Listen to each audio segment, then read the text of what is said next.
Welcome back to another lecture. This time we're going to talk about security of property, but particularly focus on legal insecurity and how this differs from the physical insecurity that we've talked about before, and what are the problems that it creates for the society that we live in. So, legal insecurity arises due to the lack of a well-enforced property rights system. There are two types of properties.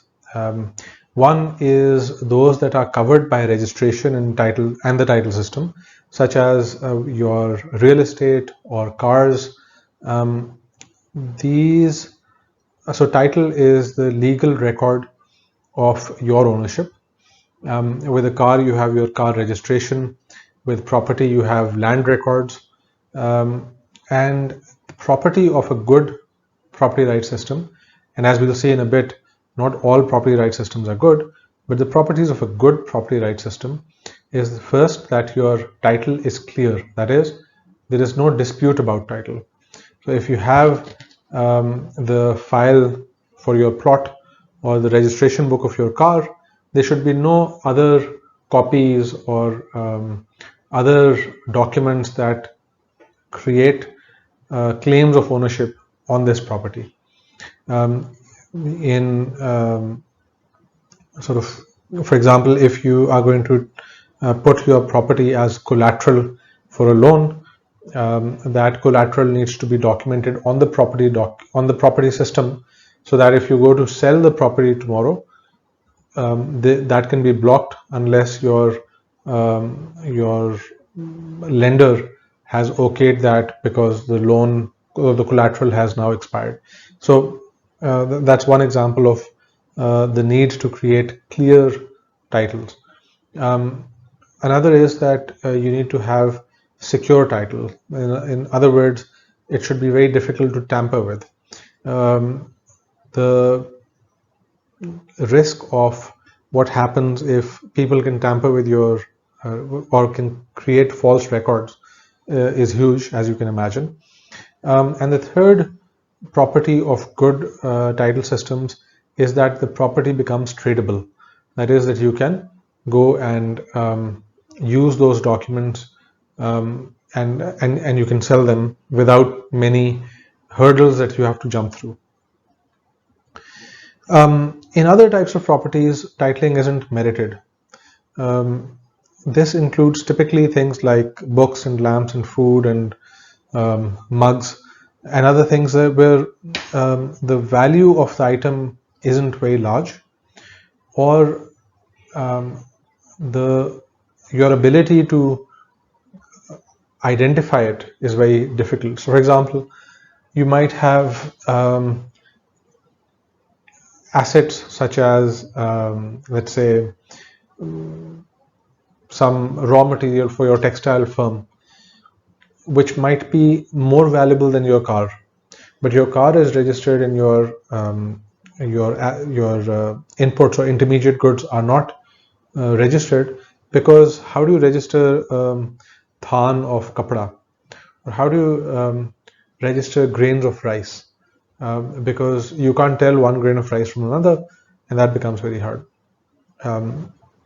So titling is not done for either goods where titling isn't merited, where the thing is minor enough that the cost of the title system is not worth bearing, or where it's difficult to register. And for non-title property, typically we end up banking on or relying on two things. One is protecting it through the chain of ownership and transfer. What does that mean?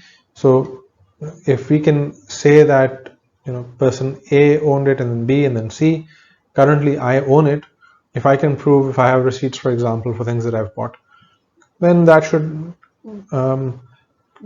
make potential buyers quite confident.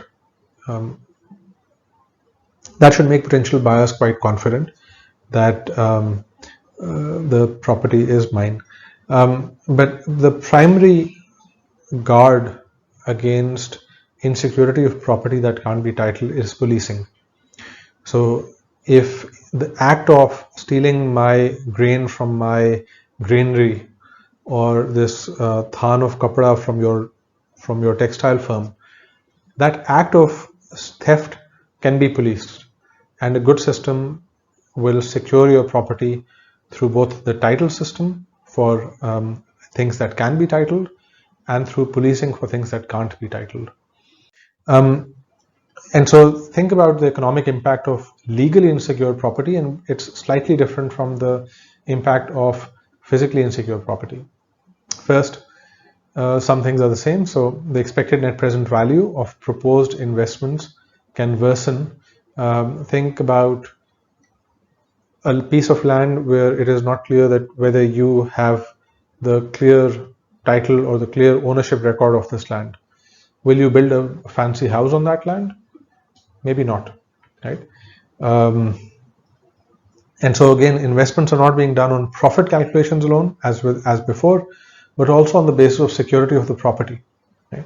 So I would like to, maybe I can build a firm on this disputed land that will earn me profit that is worth doing, economically speaking, but I won't do it because if I lose the claim on the property, not only do I lose the property, but also the built up area on top. So there are more than optimal investments in less legally insecure assets. If your land is insecure, maybe you go and invest in equipment that you can carry away with you. And while that is a reprioritization of where you're going to invest, assuming that with a good property right system you would have optimized, it is a suboptimal type of investment to do. Uncertainty, again, as with before, because your property, whether you get to keep the property or not, becomes less sure, uncertainty further reduces investments. And then suboptimal consumption, as I just described, maybe you don't end up building that house. And the one that we're going to spend most of this lecture talking about is weaker credit, and how that connects with property is going to be the topic of our discussion. So first, let's just do a detour to the informal economy, or explain or introduce the informal economy. Informality generally has receded across the world. Now, this is the IMF statistic from a study done last year, but remains large in sub-Saharan Africa and Latin America, and also in South Asia. So as you can see here, in South Asia, we've got about, so in every place, the blue line, which is the past, is, or the 1991 to 1999, is typically higher than the red line, which is 2000 to 2009, which is still higher than the green bar. So informality in general is declining, it seems. The exact size of Pakistan's informal economy is disputed. There is a State Bank report that my colleague Mahar Rahman shared with me that suggests that it's 20%. I'm not sure how much I believe that. There are other claims that it is larger, maybe 30% of the size of our economy. But regardless of the economic size of the share of GDP that's in the informal sector, we know that it is a massive, in fact, the majority of employment is in the informal sector. It's a massive employer of Pakistanis. So 71% of employment in main jobs outside agriculture in Pakistan. And this is slightly more in rural areas than in urban areas. And this is an ILO statistic. Why is informality declining across the world is worth discussing. I don't have data on this, but my speculation would be that in advances in financial technology, where sort of online banking and things like this have helped to bring more people into the formal economy than before. There have also been efforts by the World Bank, by IMF to bring people into the formal sector, because in the formal sector not only can you tax them, but also you can provide regulations. So, for example, minimum wage is only going to be applied in the formal sector. So the undocumented economy is, or the underground economy or the informal economy, are used interchangeably. Those terms are used interchangeably in casual conversation. But we want to think of very distinct differences between them. So the undocumented economy is your illegal activities. So illegal production, for example, of drugs, of smuggling and things like this. Okay. Plus your voluntarily underground businesses, which would include businesses that are doing things that are legally fine, but or where there's no bar on the production itself, but where you're not showing production in order to evade taxes and regulations, right? So, and this can be both by businesses that are fully underground and businesses that are under invoicing. And the topic of this lecture is the informal economy, which is informal due to its documentary burden. So think of the distinction between your voluntarily underground businesses. This is a business that has no reason to be underground, but it wants to evade taxes and regulation. And your informal sector, where you have created circumstances as government that are so difficult that people are not able to or are not willing to bear such a high cost to be part of your formal sector. Hernando de Soto, in the book chapter assigned for this reading, talks about how there's a 26-month wait, or was a 26-month wait, the book is from 2000, to get a route approved as a taxi or bus driver in Peru. De Soto says your informal economic actors don't break the law as much as the law breaks them. Right? And this distinction is very important for us to keep in mind. Now let's think about the history of why informality arose in most developing countries. And I'm giving you the data for Pakistan here, but really the same patterns are seen across the developing world. Pakistan's GDP share of agriculture has fallen since the 60s until about the 1990s, and then has stabilized after that because of expansions in our other sectors. At the same time, and even sort of exceeding to some degree the pace of the decline of agriculture's importance, has been rural to urban migration, which has gone from something like 22% on this graph to 37% or so. And so when all of these people were moving to the cities, they didn't really have land that they could easily buy. And so this sort of across the world, so these pictures are from, let's see, Brazil, India, I believe this is a country in Africa, I forget which one, and then finally the one to the right is Pakistan, Karachi specifically. Across the world, these sort of informal shanty towns or sort of low quality housing emerged. Pakistan's Orangi town, Karachi's Orangi town, houses 1% of our population and is the largest slum in the world, slum area in the world. Now, when you want to think of slums, you can think of informality having two sides. On the one hand, there is informality by design. In other words, people are coming in and noticing land, either private or public land, that is where the owner is not around or is weak. You come and encroach on that land. Either the bureaucrat is not able to or is not willing to do anything about it, or the private owner is away or is too weak, and you encroach on their land.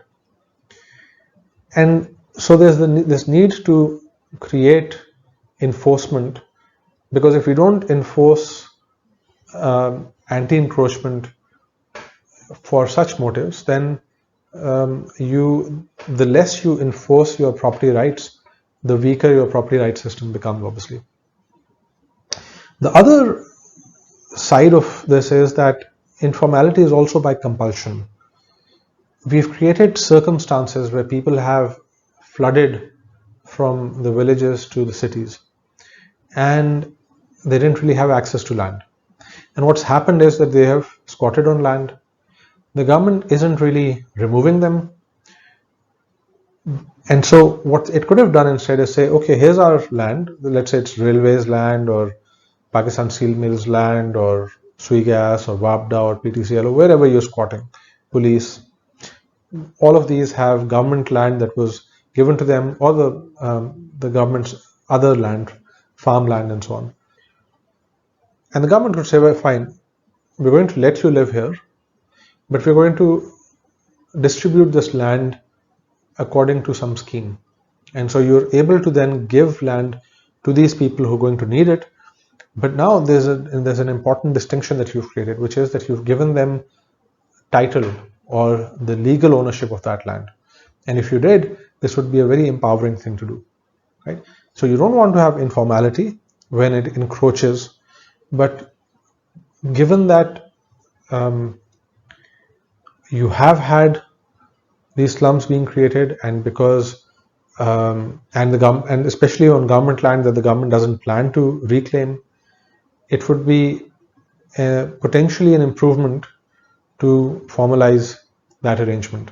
Of course, this creates a big threat, which is that if you do this, then people will try and claim more and more government land. But then another question to ask is, why does the government keep so much land for itself? Why doesn't it distribute more land to the people, to serve the people? Right? It gives people money in the form of the Benazir Income Support Program, for example. It's not really using a lot of the land. So then there's an argument to be made for distributing the land to people who are actually willing and able to use it. And there's a nice legal tool that you can use called the adverse possession rule, or more colloquially, squatters' rights, which states that a squatter, that is someone who comes and sits on the land without legal claim, can be evicted until a certain time, let's say 5 years or 10 years or 20 years, whatever it is. Until that time, the owner, whether the government or the private sector, can come and say, get off my land. But after a certain time has expired, whatever that time is, it would be different in different jurisdictions, the land becomes the squatters. Now, why is that? It is because ultimately we want as society to have our resources be used. Resources have value when they're used. And so the law argues that if someone was going to claim that land, they would claim it within a certain time. As long as you've complained, then squatters' rights don't apply. But if you haven't complained, if there's no legal proceeding for 10, 15, 20 years, then maybe you might have passed away, you forgot about the land, or you're just wasteful and you're not using the land. And especially, it creates this burden on the state for state land to do something about it, right? So you do this because ultimately you want society to use these resources. You don't want land to lie unused, right? If the government owns the land and isn't using it, it's a good thing for citizens to use it. The question of how citizens will come to use it is important. So if citizens are going to come and squat, and you're going to encourage this by giving them title, you're going to encourage a kabza mentality, and you don't want to do that. So a one-time proactive redistribution of land that has been demonstrated not to be used for decades, and then saying, that's it, we're not going to do this again. If you can implement something like that, would be beneficial. The problem, of course, is that creating that type of a surety that we are not going to, this sort of amnesty will stop just here, is very difficult. In Pakistan, you see tax amnesties every year, so much so that people don't start filing their taxes until after the expiry date, because they know an amnesty is coming, or a relaxation in deadlines is coming. So there are two ways to look at anti-encroachment. As you can see here, one of the ways is to say, well, you're damaging resources. This is somebody's shop or somebody's house, and you're going in and damaging or destroying an asset. Well, there's a good reason to do this, which is the need to enforce property rights and regulations. But you also need to protect resources on the ground and not damage long established assets. And so the adverse possession laws strike a good balance. You recover if you really want it, or let things rest after a certain time has elapsed. In other words, recovery should be prompt before squatters invest too much. And if you have a law that puts a timeline in place, then you're getting away from this idea of amnesty schemes, and you're saying we will apply, as long as you're applying the law consistently, you give people consistent expectations also. So let's talk now about how legally insecure property creates weaker credit. And so for this, we need to talk about the connection between the property and capital markets. So look at, first, let's put interest rates on the y-axis and money lent to secure debtors, that is, people who we know will not run away with our money for sure, on the x-axis. So now you've got, you'll have demand for capital. The more the interest rate charged, as with any cost, the less demand. And you also have supply of capital in the same manner. And so you get an interest rate that is charged for secured debtors. You can also then say, let's have the same thing, but now we're splitting the market. So let's pick all the risky debtors, and as long as it's easy for the financial market to tell who's risky and who's secure, let's then go and figure out the equilibrium there. And you've got your interest rate and money lent, same x and y axes as before, and you've got your demand and supply. Now supply has shifted back. Why? Because if I know that my loan can be lost because you've run away with it, well, I'm less likely to be willing to give you the loan. And so supply of capital will shrink compared to secure debtors for risky debtors. And so of course the equilibrium price is higher. A higher interest is charged to give loans to risky debtors. There's another way to look at this, which is to say, let's say that all secure debtors will always give you your money back. So 10 out of 10 secure debtors will give you your money back. And so all you need to charge in that case is the inconvenience cost of parting with your money for a certain time period. As opposed to which, think of all of the group of risky debtors, and here let's say that only 50% pay the loan back and the rest run away with the loan, the interest, everything.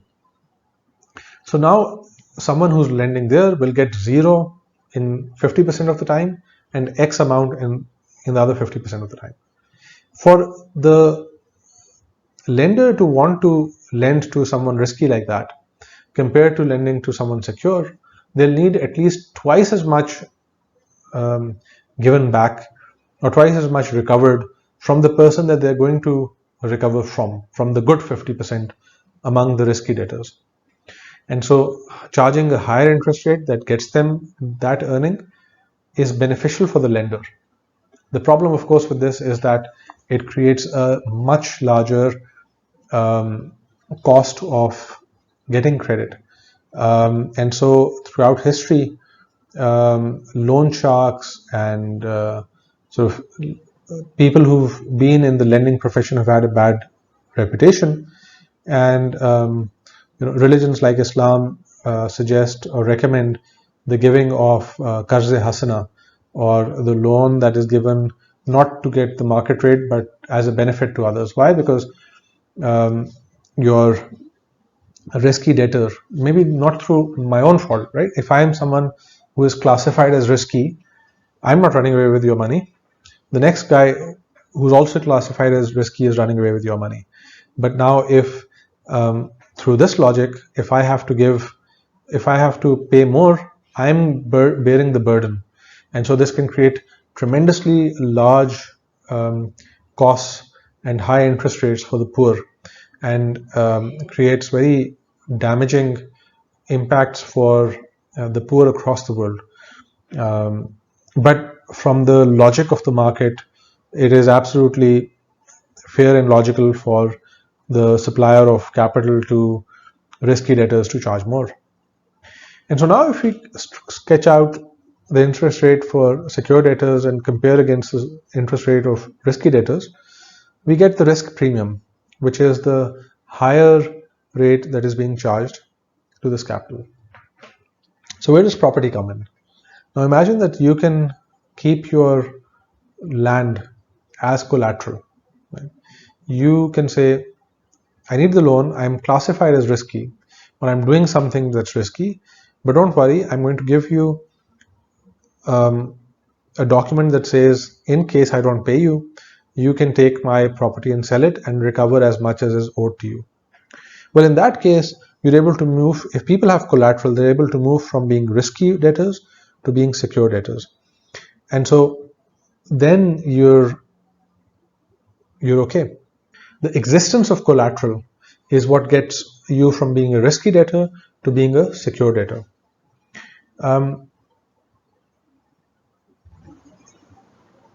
And so legal property serves a collateral role, lender's risk of non-recovery goes down, so the cost of capital for the borrower also goes down. And so what do we mean when we say debt capital? According to DeSoto's estimates, land held as debt capital or capital that can't be collateralized is tremendously significant.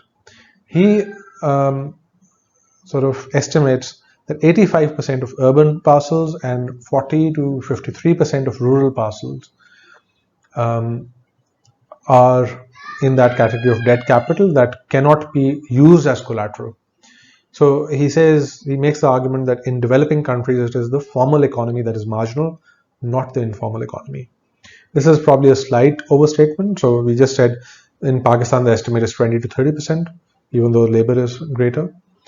And land titling by itself, Chris Woodruff says in this criticism or this review of DeSoto's book, is not likely to have much effect. Titling must be followed by a series of politically challenging steps.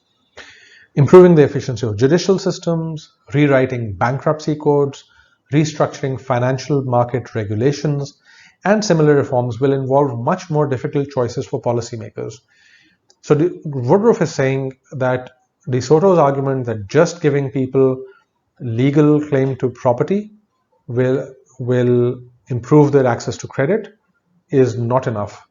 You need to think of all of these other reforms that have to happen. In particular, the judicial reform one, I think, is very important. And then you'll be in a position to give people, to unlock this potential access to credit for the poor. Why is access to credit for the poor important? Well, think about wanting to build a house, not having money. Or if you have a brilliant idea of being able to produce more output if you have more capital in hand. Well, you could do it if you had access to capital. And so buying a car because you need to go to work and all of these things, we leave valuable opportunities on the table when we don't have access to credit. So the legal insecurity of property is both due to informal holdings of the sort that we talked about with encroachments and the poor title system that we just described here. Now, reforming titling can be tricky. The traditional revenue model of Punjab involved patwaris issuing sellers a fard. So if you want to sell your property, you go to a patwari. The patwari will issue a fard. Or this is an official land record copy, which a system that's been in place at least since colonial times, reflecting the right of ownership of land. And then you go and transact with your buying or your trading partner. A patwari also is the person responsible for actually measuring boundaries of land on the ground. And because there was typically one patwari in a village, and this was a bottleneck to making a transaction. Let's say that your transaction was worth 50 lakh rupees. The Patwari might say, well, you're making a gain, and that person is making a gain by transacting with you and getting land that he wants. What is this transaction worth to you? And they would charge, let's say, 1 lakh or 5 lakh or 10 lakh, whatever it is, as corruption money. We know that in the study of corruption, we know that any bureaucratic bottleneck creates opportunities for corruption, which is where Patwaris get their bad rap in Pakistan. And this was a decentralized titling system. Unfortunately, after British rule, there is a copy of land records in the Kacheri, but what started happening was that because no one would go and reconcile, Patwari would say, well, I will change ownership of land from that person to you, in return for which you give me an extra bribe, and I'll pay a little bit of that to the guy in the Kacheri who's supposed to check against the other record. And then once that's done, you get possession, and then it's very hard to reverse this in our judicial system, where then the case backlog is so large that it might take 10, 15, 20 years to resolve a property dispute. So effectively, if you have even a fake fard from the Patwari and you've got possession, it's very hard for the actual owner to resist, and they'll probably end up settling with you and getting something in return for their troubles. So in 2007, the Punjab government and the World Bank got together on a project that they found very exciting enough that the World Bank invested $115 million in the Punjab for 10 years on a project called LRMIS, or Land Revenue Management Information System, which was essentially an effort to computerize all of the land records of Punjab, in order to, very much from the DeSoto approach, in order to create good records of property that could then be used as collateral to unlock access to capital, access to loans. And in this effort, they took 10 million pages of records and scanned them. A lot of these records are very old and fragile, and they scanned them. Centuries old maps were converted to GIS, and 144 new computerized land record centers were created. What you're seeing on the screen right now is the ad that they made to celebrate, and it was celebrated by not just Punjab but by the World Bank globally as a model of reform.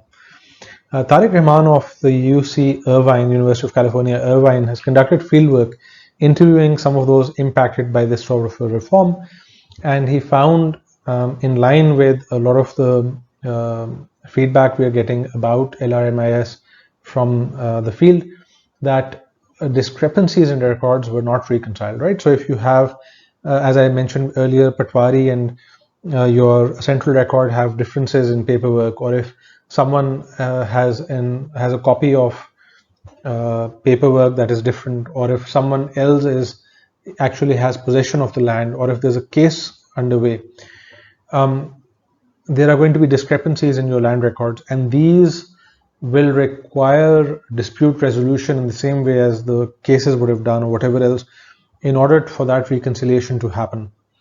And so the discrepancies in the records were not sufficiently reconciled in LRMIS, and so it has not had the complete impact that one would have wanted.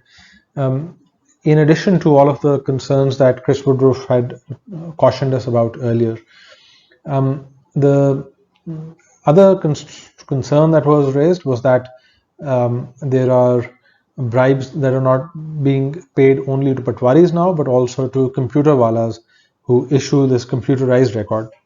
This is something that I think is pretty easy to fix if you approach it from a corruption perspective. I teach a class on the economics of corruption, and I'm not going to go into detail, but I don't think this second concern is very big, but the discrepancies in the records is certainly very important. So is there any point to this? I think if we move now from Punjab to Rwanda, Rwanda had piloted a land regularization project, and a few researchers went and studied that pilot and found that having more regularized land records and more secure property rights to land improved land access and control for legally married women, and had a very large impact on investment and maintenance of soil conservation measures, especially for female-headed households. So you remember that I said earlier that if your property rights are weak, that you might not invest in your land. Well, the converse is also true. If you create better security of land, then people are going to be able to invest more.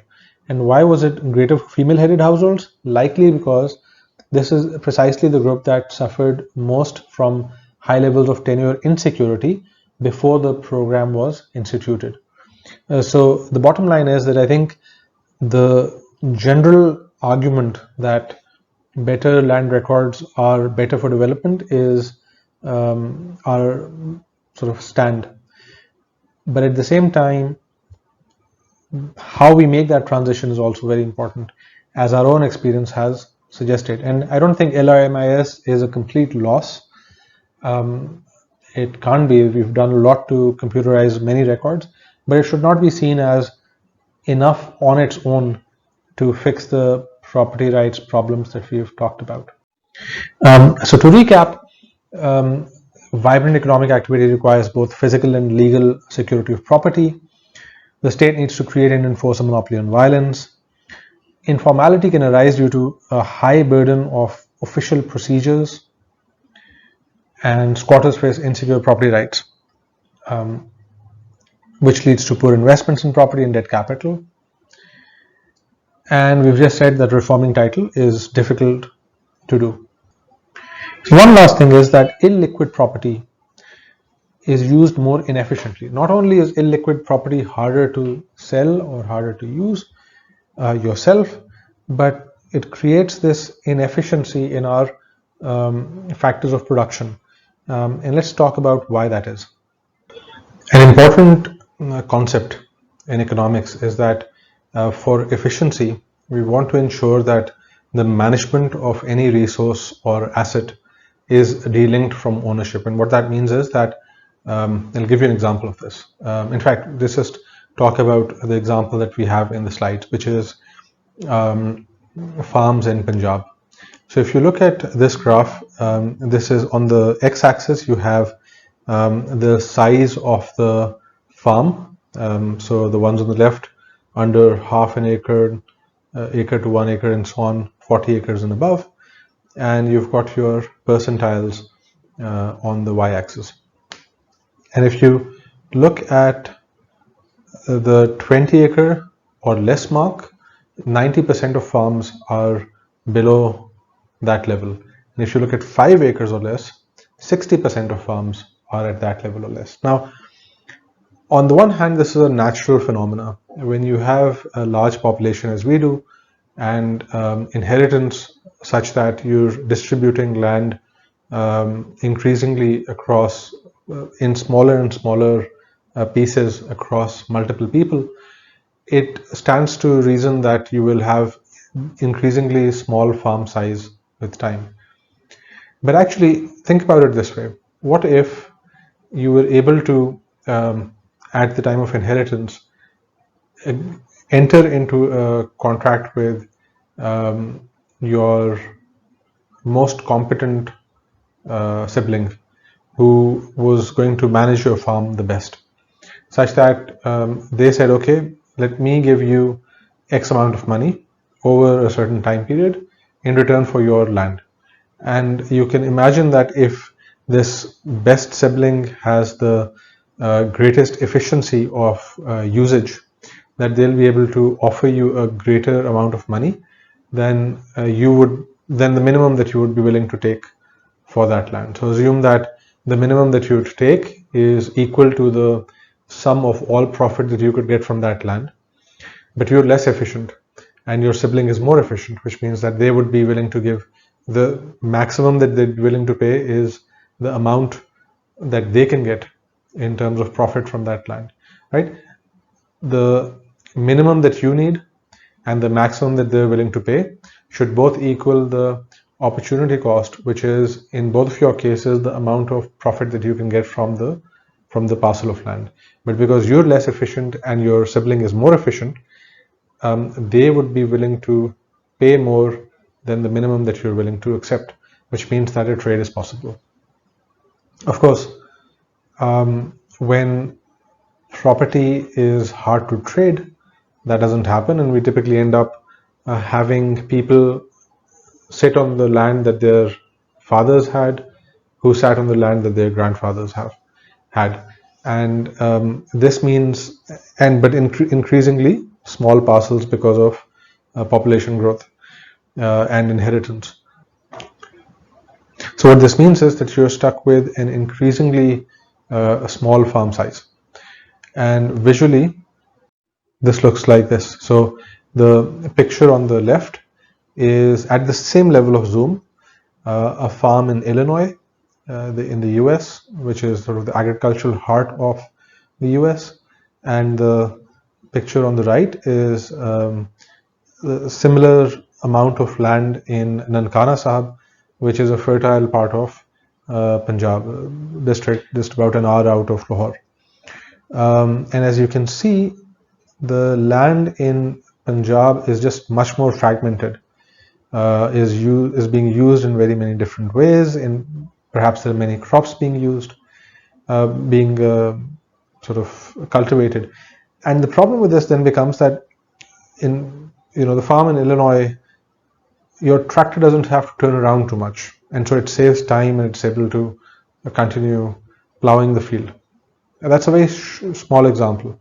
Whereas here, if you just restrict to tractor plowing, you'd have to go through your neighbor's land, and maybe they'd irrigated their land and the tractor gets stuck in the mud, or you don't have easy access for other reasons, and then you come in and over 1 acre the tractor is being run more in circles at the end of the farm than it is actually in the middle. It's a really inefficient way of harvesting.